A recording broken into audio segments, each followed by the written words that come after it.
Welcome to Nanak classes. दोस्तों, Nanak classes के YouTube channel पे आपका स्वागत है। आज है संडे और संडे के दिन आपको वीकली क्लास उपलब्ध करवाई जाती है। तो आज हम 12 मई से लेकर 18 मई 2025 के जितने भी most important Rajasthan current affairs के क्वेश्चन है जो पिछले सप्ताह में पढ़े थे उसका रिवीजन करेंगे। तो वीकली राजस्थान करंट अफेयर्स जो साप्ताहिक करंट अफेयर्स है जो आपको हर रोज संडे को दिया जाता है। सोमवार से लेकर शनिवार को जो भी हम पढ़ते हैं उसका एक टेस्ट हो जाता है। टेस्ट के माध्यम से अभ्यास हो जाता है और जो पिछली चीज़ें हमने पढ़ी है उसका रिवीजन हो जाता है। तो एक बार सभी विद्यार्थी वीडियो को लाइक कर दें, शेयर कर दें।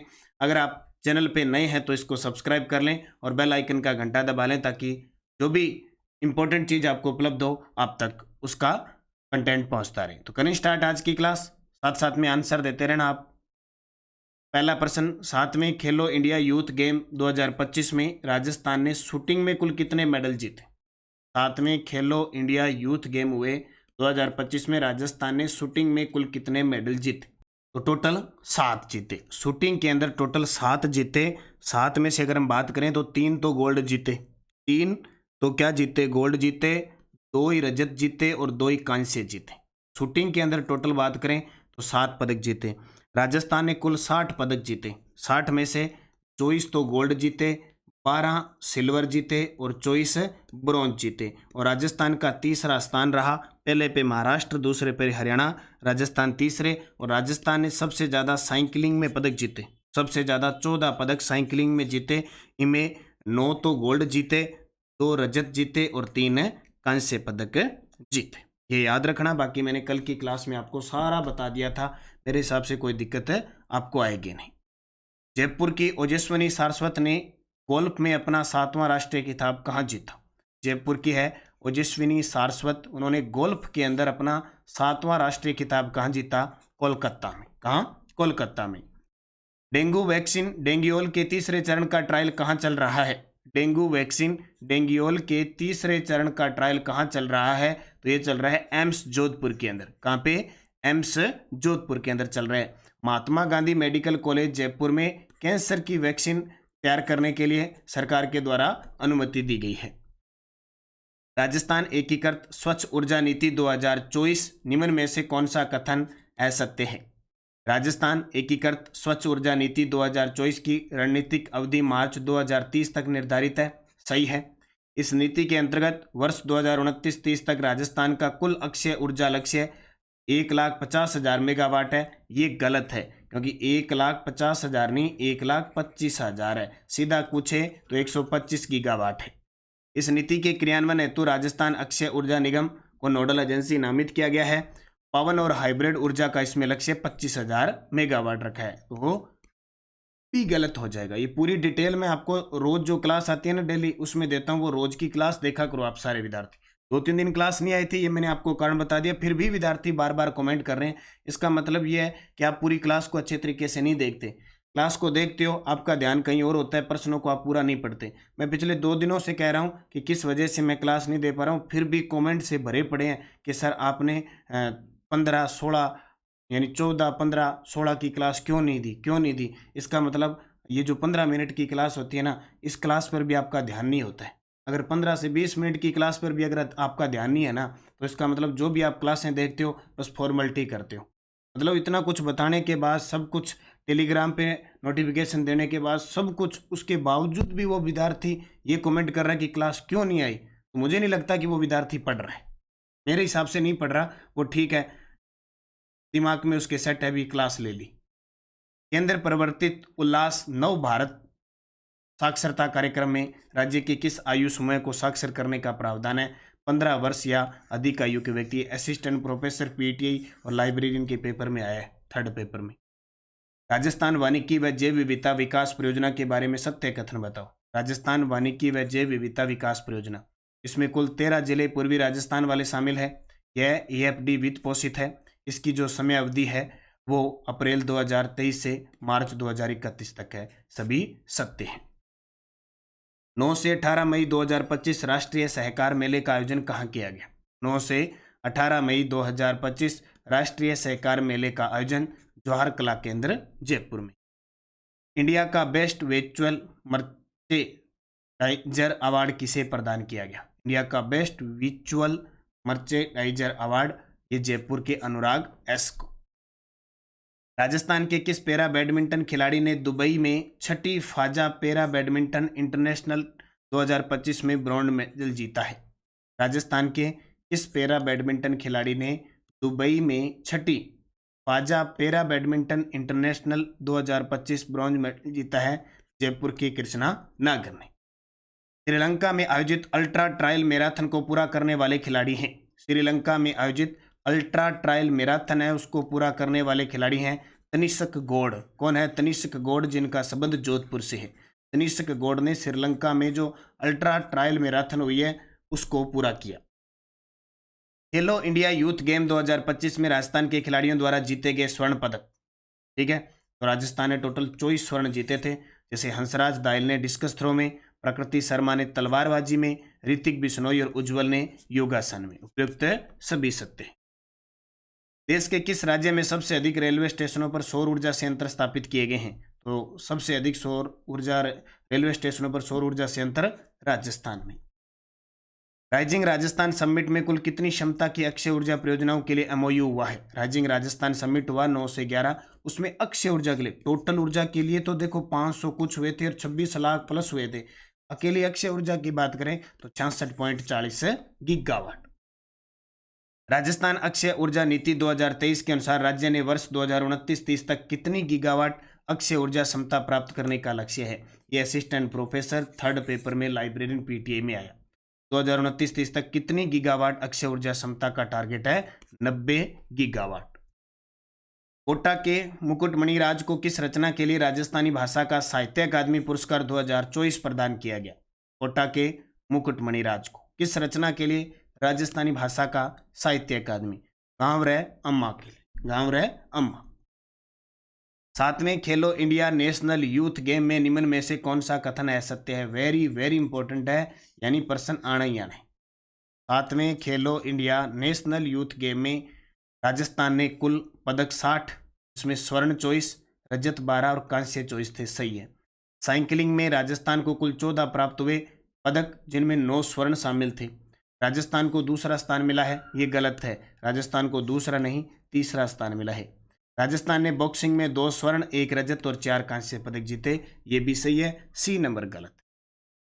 राजस्थान की किस महिला खिलाड़ी ने खेलो इंडिया यूथ गेम की रोड साइकिलिंग में स्वर्ण पदक जीता? राजस्थान की किस महिला खिलाड़ी ने खेलो इंडिया यूथ गेम की रोड साइकिलिंग में? मंजू चौधरी।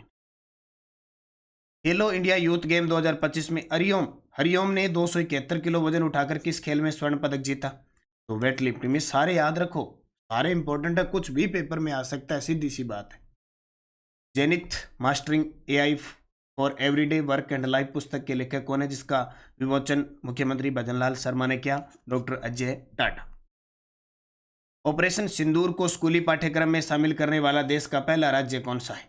ऑपरेशन सिंदूर को स्कूली पाठ्यक्रम में शामिल करने वाला देश का पहला राज्य है राजस्थान। और क्या भूलोगे आप ऑपरेशन सिंदूर।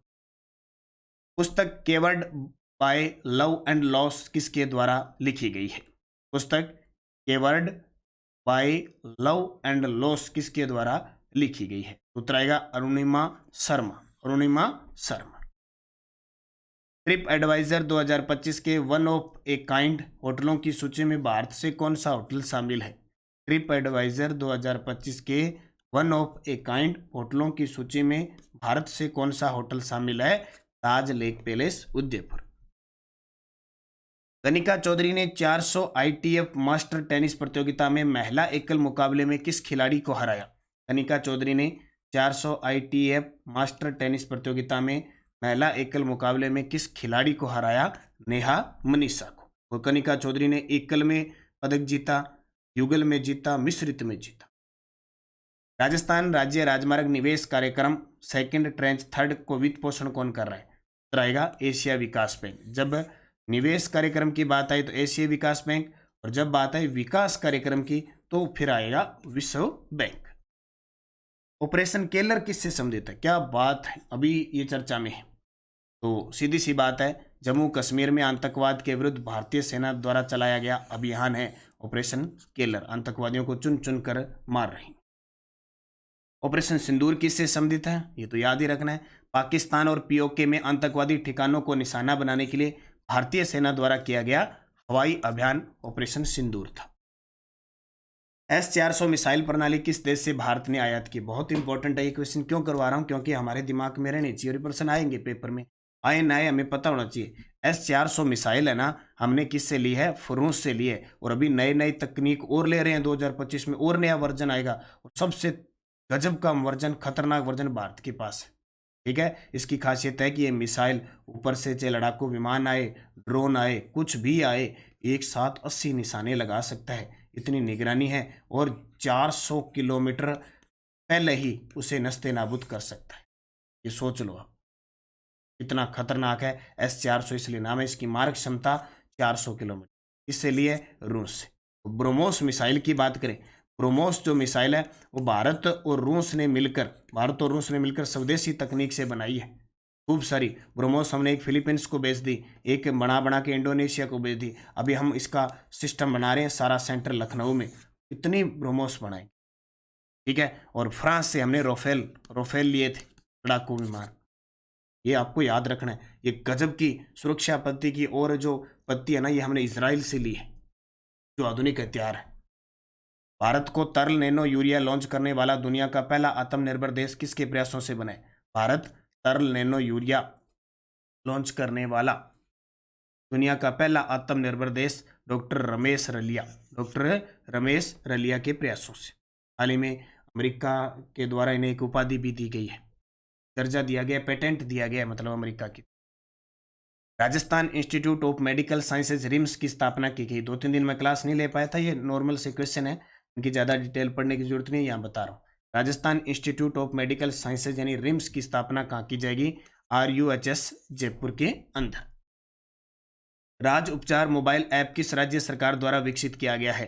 राज उपचार मोबाइल ऐप किस राज्य सरकार द्वारा विकसित किया गया है? राजस्थान। देश का पहला पंचगव्य स्नातकोत्तर डिप्लोमा पाठ्यक्रम किस विश्वविद्यालय में शुरू किया गया है? देश का पहला पंचगव्य स्नातकोत्तर डिप्लोमा पाठ्यक्रम किस विश्वविद्यालय में शुरू किया गया है? तो ये है डॉक्टर सर्वपल्ली राधाकृष्णन आयुर्वेद विश्वविद्यालय जोधपुर। ये थे वीकली क्वेश्चन जितने भी थे। कुछ क्वेश्चन मैंने नए दिए क्योंकि 2-3 दिन हम पढ़ नहीं पाए थे, उनको भी मैंने शामिल कर लिया और भी आपका अभ्यास हो गया अच्छे तरीके से। अब सभी को बता देता हूँ, नानक क्लासेज ऐप के अंदर हमारी कॉलेज लेक्चरर से लेकर सारी टेस्ट सीरीज चल रही है, चाहे रीट की है, फर्स्ट ग्रेड की है, सेकंड ग्रेड की है, चाहे पटवार की है, चाहे रीट SST की है, मैथ साइंस की है, L1 की है, सब टेस्ट सीरीज वीडियो कोर्स है, आप उनका अध्ययन करें। करंट अफेयर्स की टेस्ट सीरीज है। ये जो टेस्ट मैंने आपको दिया है, ये टेस्ट अब कल मिल जाएगा आपको नानक क्लासेज ऐप में। ये टेस्ट सीरीज ले लो, Nanak classes 3 in 1, Rajasthan current affairs, daily test, weekly test, monthly test, monthly PDF मिलती है, मंथली वीडियो मिलता है, मंथली टेस्ट मिलता है, सारा है। और इसमें जो डाटा मिलेगा वो 1 जनवरी 2025 से मिल रहा है और 31 दिसंबर 2025 तक मिलेगा। अलग अलग फोल्डर बनाए हुए हैं, जैसे मंथली मान लो मई है ना, अभी मई का डेली वाला अलग फोल्डर है, वीकली वाला अलग है, मंथली वाला अलग है, PDF का अलग है, हर चीज़ है। आप इसको ज्वाइन करो। और अभी इसमें आपको छूट दी गई है, मात्र 99 रुपये में दिया जा रहा है। अब 1 या 2 दिन ये 99 रुपये में आप इसका फ़ायदा उठा लें। और मैं तो कहता हूँ जो भी विद्यार्थी राजस्थान की कंपटीशन की तैयारी कर रहा है वो ये टेस्ट सीरीज ले लें, क्योंकि मैंने सुबह क्लास लगा दी, शाम तक आपको डेली उसमें टेस्ट मिल गया, 1 लाइनर PDF मिल गई। मैंने वीकली क्लास ले ली, मंडे के दिन आपको वीकली वो टेस्ट मिल गया। मैंने मंथली क्लास ले ली, आपको मंथली टेस्ट मिल गया। मंथली पुस्टर फैक्ट के साथ PDF मिल गया, प्रिंट निकाल के पढ़ सकते हैं और प्लस उसका टेस्ट दे सकते हैं। और इसका वीडियो भी मैं डाल देता हूँ, 1 लाइनर है, MCQ आपको मिल जाता है, जैसे ही मतलब पॉसिबल होता है मिल जाता है। और 1 साल का, यानी 1 साल में आपको लगभग कितने हो जाएंगे, 55 तो आपको साप्ताहिक टेस्ट हो जाएंगे और लगभग 300 के आसपास डेली टेस्ट हो जाएंगे और 12 महीनों के 12 मंथ के टेस्ट हो जाए, PDF हो जाए। चलो इतना सब कुछ। और अभी 99 रुपये ऑफर है, 1-2 दिन ऑफर है, आप उसका फ़ायदा उठा लो। और ये सारे विद्यार्थी जरूर लेना। राष्ट्रीय अंतर्राष्ट्रीय पढ़ना चाहते हो तो अपना प्रताप क्लासेज है, डेली उसमें क्लास आती है और उसका ऐप है, उसमें ये डेली वीकली मंथली सेम इस प्रकार है, ये मात्र 50 रुपये में मिल रही है। तो आप अध्ययन करो, मेहनत करो, सफलता आपको मिलेगी। फर्स्ट ग्रेड की 2.0 बुक उपलब्ध हो चुकी है, 1.0 है, दोनों लेके आप पढ़ो, 10% आपके गलत नहीं होंगे। ठीक है। बाकी टेलीग्राम ज्वाइन कर लो Nanak classes Shiv sir, Nanak classes, ताकि आपको कोई भी अपडेट है ना वो मिलती रहे। नानक क्लास में कब क्लास आएगी, कितने बजे आएगी, कौन सा लिंक आ गया, कौन सी PDF आएगी, सारी आ जाएगी। बस पढ़ो बढ़िया तरीके से। जैसे मैंने फरवरी मंथ की रिवीजन चल रही है, सेकंड ग्रेड की मार्गदर्शिका 2100 प्रश्नों वाली 2011 से 24 की पुस्तक उपलब्ध है। आज तक जितने आए हैं second grade librarian third grade के लिए करंट अफेयर्स की बुक 1.0 उपलब्ध है बाजार में, फर्स्ट ग्रेड की उपलब्ध है। और एक और आपके लिए दे दी फर्स्ट ग्रेड के स्कूल व्याख्याता के लिए मार्गदर्शिका। आज तक 2011 से 24 तक आए हुए पेपर का सब्जेक्ट वाइज पूरा MCQ बुक है, प्लस 333 आज तक आए हुए जो विभिन्न परीक्षाओं में ICT के क्वेश्चन है वो उपलब्ध है। सब पढ़ो, मेहनत करो, बार बार अध्ययन करो, सफलता आपको मिले। धन्यवाद भाई। जय हिंद, जय भारत, जय राजस्थान। जाते जाते थोड़ा सा इतना का मेरा काम कर देना, दिल की गहराइयों से वीडियो को लाइक कर देना।